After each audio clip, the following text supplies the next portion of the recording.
What is going on, ladies and gentlemen? Welcome to another edition of Touchline Talk here on 110 Sports. Plenty to get to today, even though it's an international break, because we have games of consequence in this international break, be it the Nations League or the even more high-profile sort of highlight so far being the final European playoff games that we're going to get to in just a minute here. And then, of course, we have real U.S. men's national team games to talk about.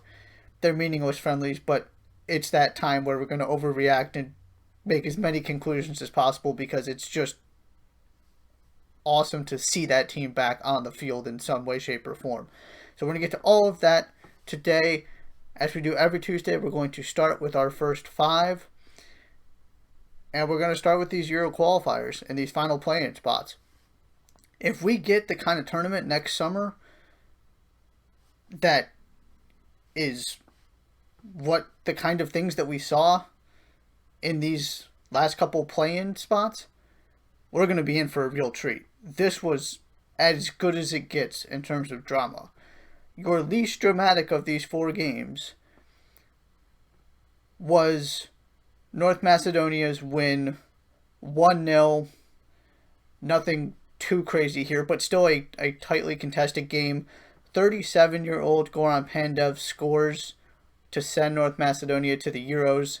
Incredible story. This is going to be one of those fun teams to learn more about and just see what they can do in this kind of tournament with the quality that they're going to be up against. So good for them. Really cool story there. And then you get into the super dramatic ones. Iceland go ahead through Gylfi Sigurdsson. Looks like it's going to be your traditional 1-0 Iceland win. Play really good defense. Just bunker down. Do what Iceland does best to get to a third straight major tournament.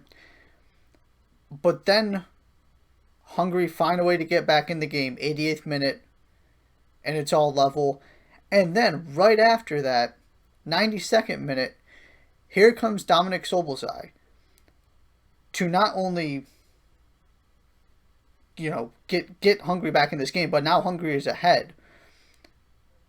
So Szoboszlai is the hero at age 20. They scored twice in 5 minutes to turn this thing completely on its head and book their spot at Iceland's expense. Again, they were sort of one of the less heralded teams that had a pretty good showing at Euro 2016. Obviously, Iceland stole the headlines, but this is a legitimate Hungary team. And they find a way to get past Iceland, so they're going to their second straight Euros. And I want to talk about Szoboszlai for a second, because I almost made this point earlier talking about the Champions League. Again, 20 years old, he plays at Red Bull Salzburg. Dominik Szoboszlai is the next guy that is going to come out of that team, burst onto the European scene, and all of a sudden become a household name the way Erling Haaland did. Now, he is not Erling Haaland, let's be clear. Haaland is on a completely different level. He is not producing at the rate that Haaland was. He's not the same kind of player. He's not the same quality of player. But this team is consistently turning out these kind of players. Jesse Marsch is continuing to develop talent. Haaland was not an outlier. And so just a couple minutes ago, I got an alert saying they expect that Szoboszlai is gone in January. We're talking about the likes of Arsenal being interested in him. He is going to make a big-time move. He's a name that you need to know for the Euros. He's going to be crucial to what Hungary does.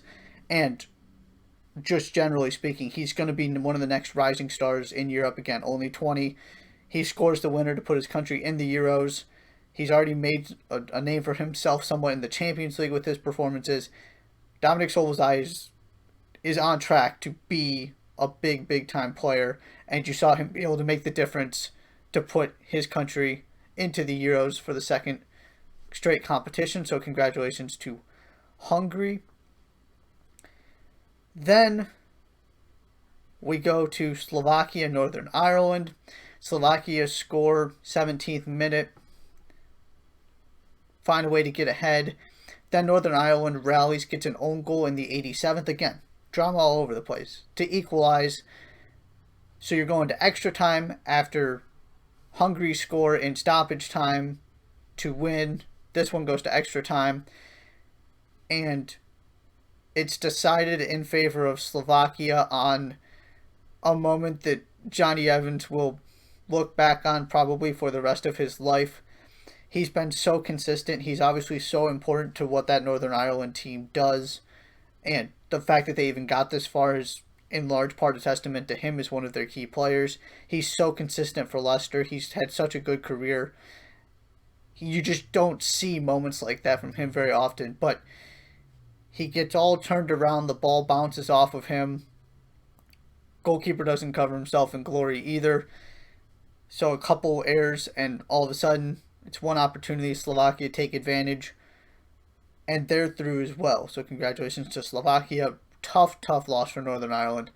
They were right there. They found a way to rally and get that late goal, and you just really have to feel for Johnny Evans. Of all the players you would expect to or think might make a mistake in that situation, he's so far down on the list. But it happens at a bad time, and ultimately it costs his country potentially a spot in the Euros.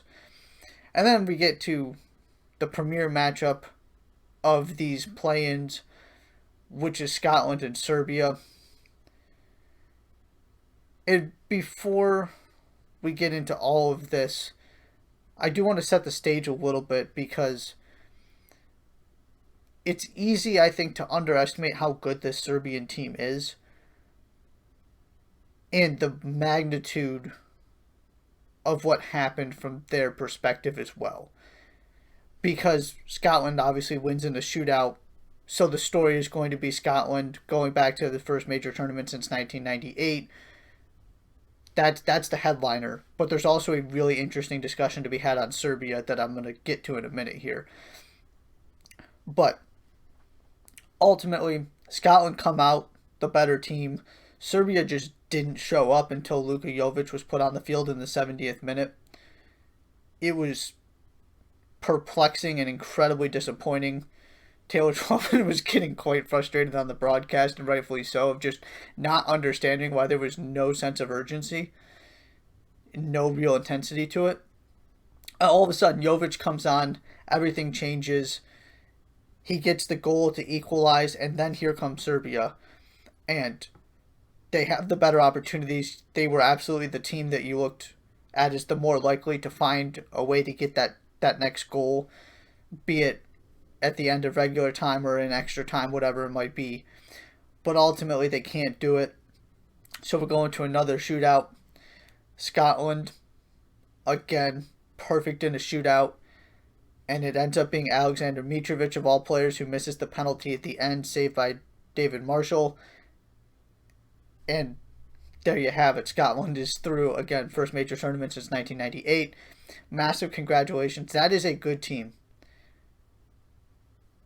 This is not some of the Scotland teams of years past. You've got some real players in there. Of course, Andy Robertson, John McGinn, Ryan Fraser. And then you go, you're using Scott McTominay as a center back here, and Tierney as a center back. Matt Ritchie as well. I'm a huge Matt Ritchie fan. And then you got a really good performance from Ryan Christie in this game, who scored the goal, too. There are some less heralded players that are more Scottish-based, Celtic primarily, that deserve some credit here as well. It's obviously they don't have the same kind of firepower as some of these other premier teams, but this is a real team that is going to be interesting at the Euros. They absolutely deserve their spot. They didn't get here by luck, and ultimately, look, I'm just going to put this here right now. I'm not sure I feel more confident about a team in a shootout in the world right now. If they can find a way to somehow get through the group stage and sort of do what Portugal did, no, they're not going to win. Portugal has significantly more talent than Scotland, but I wouldn't rule out a deep run. That's a tough group, though. If they can find a way to get out of the group, they've got to feel really confident with what they've been able to do in penalty shootouts here, so close to the Euros starting. And it's also just, it's awesome that Scotland is here. the world is a better place when Scotland's competing in major tournaments. You get a Scotland-England game, which is going to be phenomenal. So congratulations to Scotland. They've got some real talent there. I'm very curious to see what they can do this summer. And now I want to go back to the Serbia part of this. It's Mitrovic again, like I said, who misses the penalty. Wasn't particularly good in this game. It happens. He's one of those, and he has not been great from the penalty spot over an extended period of time now. That's a concern for Fulham. You saw him miss a penalty recently for them as well. And just the amount of talent on this team, the idea that they're not going to the Euros. Mitrovic, Sergei Milinkovic-Savic, Luka Jovic, Alexander Kolarov. I mean, you can sort of keep going down the list. But this is a really good team. A team that is obviously capable of qualifying for World Cups, who just couldn't find a way to get to the Euros. The Euros are the tournament you look at teams like Scotland, Slovakia, Hungary having a chance to qualify for because of the expanded field, because obviously it's all European teams, so you've got more spots available.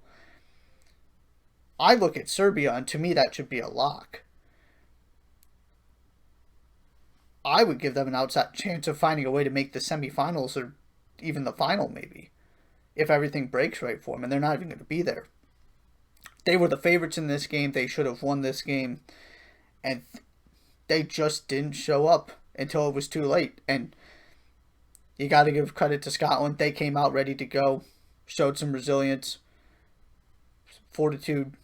They were deserving winners, but ultimately Serbia just have to look at themselves and be incredibly frustrated with what happened. So now you got to wait and go try and get into the 2022 World Cup. But your teams that are through: North Macedonia, Hungary, Slovakia, Scotland. Those are your 4 final teams in this summer's European Championships. It's going to be a great tournament. Hopefully there's at least rising optimism. There's going to be fans because of these developments with vaccines. It would be just a shame if this had to be played behind closed doors. So fingers crossed we continue to make progress pandemic-wise and get people in the stands for this tournament that is always just awesome. Then some Nations League action. France defeating Portugal, one of your headline matchups. N'Golo Kante scores the lone goal in the game off of a rebound. There's not too much between these teams in this game. The most noteworthy thing is probably the 2 mistakes made by the goalkeepers, just because of the pedigree these goalkeepers have. We're talking Rui Patricio and Hugo Lloris. Kante's goal came because Patricio spilled a rebound off of, I think it was an Antoine Griezmann shot, that you just look at him and expect to be better. He let that thing fall right there inside the 6-yard box, and he was on the ground to one side of the goal, and Kante just had he had a wide open net. Credit to him for following up on that shot. Obviously, that's not something that N'Golo Kante is necessarily known for. Again, this was his first goal for club or country in some ridiculous amount of time. I think it was only the second one he ever scored for France. It's not what he does. I still consider him the best in the world at being a pure defensive midfielder. But he pops up from time to time, gives you goals like this one. And right after he scored, you almost had a similar situation develop on the other side of the field where Lloris makes a mistake, but ultimately France are able to get out of trouble, and Portugal threatened near the end. It's not like you look at this game and say that France absolutely deserved to win, were the better team. They just sort of took their opportunity. But this is significant because now France is through. France will be participating in the Nations League semifinals, whatever magnitude or significance you want to give this tournament.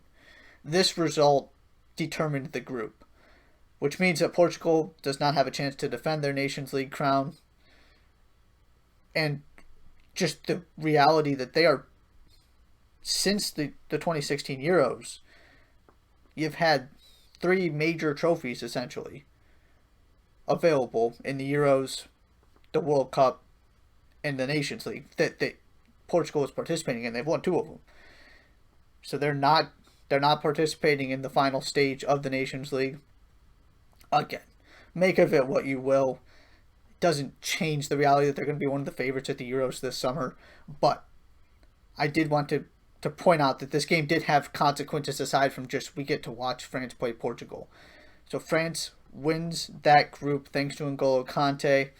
Portugal will not be participating in the second edition of the Nations League semifinals. Your other big game here, Belgium, England, not as consequential yet. This loss eliminates England. Belgium still has not clinched the group. We're going to get to all the Nations League situations at the end. But Belgium came out. This was really one of those cliche tales of 2 halves, although the scoreline doesn't really reflect it. Yuri Tillman scores a nice goal from distance early on, bounces off the inside of the post, takes a deflection. He gets a little bit of help, but ultimately a good shot. Nothing you can do about that. And then Dries Mertens scores a really, really good free kick to put Belgium up 2-0. And not only, there are 2 impressive things here. One is that he had the audacity to take a free kick with Kevin De Bruyne on the field. That in itself is quite impressive. But 2, the ability to get that up and down without a deflection, the way that he did, is remarkable. It was flawless. One of my favorite free kicks I've ever seen, probably. There was nothing lucky about it. He just put it perfectly. So that's ultimately the deciding moments of the game. England were much, much better in the second half. Probably deserved at least a goal. Just couldn't get it. But the bigger takeaway here, the reason England dominated the second half is because they had the best player on the field. His name was not Harry Kane. His name was Jack Grealish.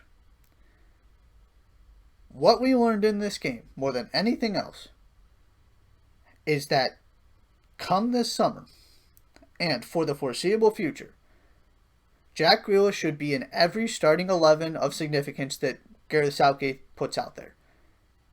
He should be starting every important game at the Euros. Of course, I mean, that meaning if you've qualified through your first 2 games and the third one's irrelevant, rest him, fine. But he should be treated as a member of the starting 11. I do not understand how this is even a discussion. And I'm not somebody who is going to unconditionally beat the drum for Jack Grealish. I have my hesitations about him. But that man is playing as well as anybody in the world right now. He is in the best form of his career. Right, you think about the players on that field. De Bruyne, Harry Kane, you can keep going on down the list. He was far and away the best. It was so obvious watching that second half. He was just blown by people. Moments of skill, all of it.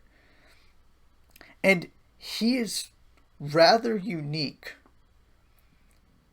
in my opinion, because he has this very interesting set of skills. He's the most fouled player in the Premier League, or always close to it.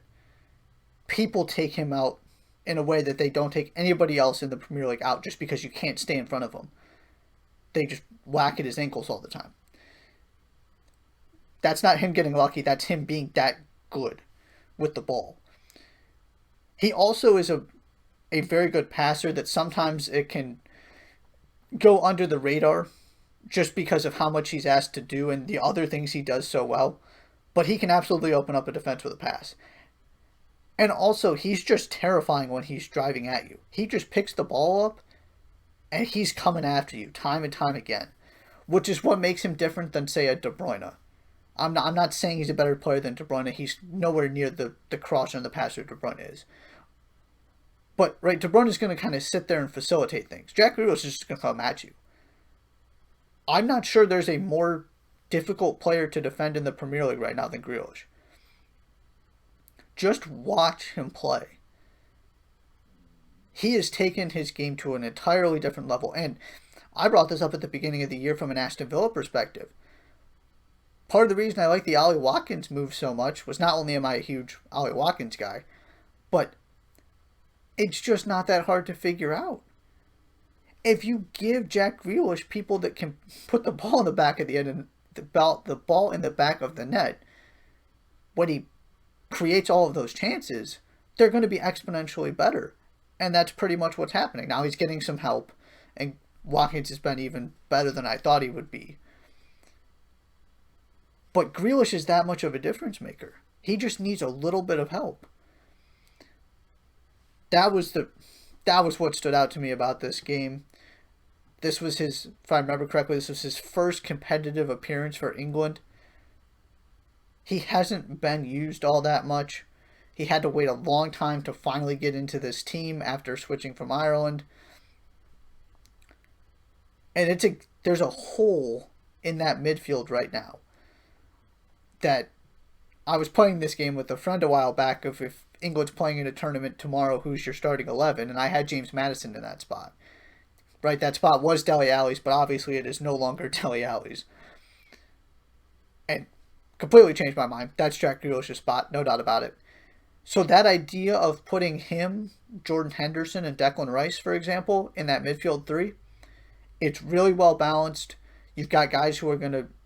Henderson's passing ability, his communication, his leadership, Rice's defensive work rate, all of the little things he does. Grealish is going to cover ground for you as well, and of course is excellent going forward. That's a really well-balanced midfield. So the story, the scoreline, the story of the game was Belgium, the 2 goals they scored. But in terms of implications, things to take away, to me it's very simple. Jack Grealish has to be a starter for this English national team. He has to. He can just sit there behind that front three and pick teams apart. I'm just going to leave it with this. How many players can you put into that game? Again, with Kane, De Bruyne, Mertens, Lukaku, whoever you want to talk about, and have the ability to clearly be the best player on the field. There are a handful in the world, and Jack Grealish was able to do that. That man has to start. He is in unbelievable form right now. Everybody knew he was good. It's not like he came out of nowhere. But he is just taking it to a completely different level. I am, at least for right now, I am all aboard the Jack Grealish train. He has to have that spot. Any hope England have of winning the Euros is going to be because Jack Grealish is in that team and he can make that much of a difference in addition to Harry Kane and the other guys you have on the wing. Especially with Jadon Sancho struggling right now. They need as many of those difference makers they can have, and they found another one in Jack Grealish. Our final Nations League thing here, also wanted to mention quickly, Germany had a good start to this Nations League doubleheader of sorts. These 2 games they're going to play. Leroy Sané scores. Timo Werner has a brace. He's scoring goals left and right for club and country now. So they get a 3-1 win over Ukraine, give up an early goal, but recovered just fine. Switzerland go ahead of Spain. Spain equalized late, but have to settle for a draw, which puts Germany at the top of this group. We're to the point in the Nations League here where we can start talking about the teams that are actually going to go through. This is not just sort of a fun exercise of seeing what teams look like against each other when you're putting somewhat close to full-strength rosters out there ahead of the Euros. This is also, ultimately you're playing for a trophy, and only 4 teams are going to be able to advance. Again, France is one of them. Germany in a position to do so as well. They've had a rough go of it here the past couple of years, but this is a really good group. Leroy Sané just scores whenever he plays. He's not starting all that much right now, but be it club, be it country, he's doing his job. Werner's getting really confident. It's looking up for Germany. Still need to see them produce at a Euros after the disappointment of what's happened these past few years, specifically at the World Cup. But you got to really like what you're seeing. This next generation that was sort of in a transition these past couple years, it is fully arrived. You saw that they're in a position to get out of their group. Still more work to do though. We'll touch on all of that very quickly at the end of the show, sort of what to know about the Nations League as it comes to a close here in the next couple of days, at least this part of it.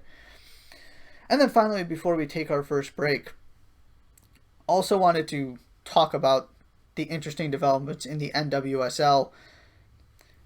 So Louisville, the new expansion franchise, had the expansion draft to start building their roster ahead of their entrance into the league. And they made a rather bold move, taking both Christian Press and Tobin Heath to acquire their rights. Again, this gets complicated because both of them are playing for Manchester United right now. Neither of them are under any obligation to return to NWSL. So Louisville is banking on their desire to return and willingness to play for this expansion franchise. Heath in particular was curious because Portland was in the unfortunate situation of being unable to protect all of their national team players.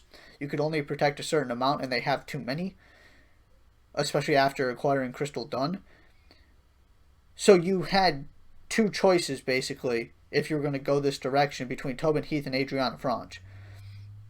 They opted for Heath, and then took a couple other goalkeepers that are clearly not of Franch's caliber. It just seems more logical to me that you would take the established goalie that theoretically would be happy to play for your team, is not quite as high profile, because you just saw Tobin Heath and Christian Press decide to move on for NWSL, at least on a temporary basis, to go play regularly for Manchester United. There's also this underlying speculation that Louisville is not actually thinking they're going to be able to get these players to play for them, but are trying to essentially acquire assets and have their rights so that they can move them later, potentially to Angel City, once Angel City gets up and running and has their technical staff in place and is starting to build a roster. That seems like a very risky assumption to make on my part, and I'm not close to the situation at all, but it was certainly curious to see Louisville take this jump and grab their rights with no guarantees whatsoever. Right, these are players that have the kind of leverage and the cachet to sort of pick their spot in NWSL. They're the kind of players who might say, I'm not playing for an expansion team. There were more surefire bets, and Louisville decided to take the risk. Maybe they know something that they haven't let on publicly. Maybe they ultimately are just trying to acquire as much talent as possible, even if it's not going to end up being theirs, to then trade it. Maybe they think they have a shot at convincing them. Who knows? But definitely noteworthy as we start getting into this very intriguing situation where you have these players and where their rights are being traded and grabbed in expansion drafts, and they're all in Europe right now with no obligation to come back to NWSL. So definitely something to keep an eye on, see what happens, because there's every chance that Press and Heath just decide they're going to stay in Manchester another year. It's entirely possible. And then you're looking at a different situation in terms of where they are age-wise, and now you got Angel City in the equation. So we'll see, but I wanted to mention it. You can go check out everybody that Louisville drafted, but they're starting to build their roster as they get ready to enter the NWSL. We are going to take our first break. When we come back, it's U.S. men's national team time. Thoughts, observations, conclusions from these two friendlies. what we learned, what we still don't know, every thought that we could possibly come up with. It's time to overreact and dive way deeper than we probably should at these two ultimately irrelevant friendlies. But nevertheless, that's where we're going next. You're watching Touchline Talk on 110 Sports.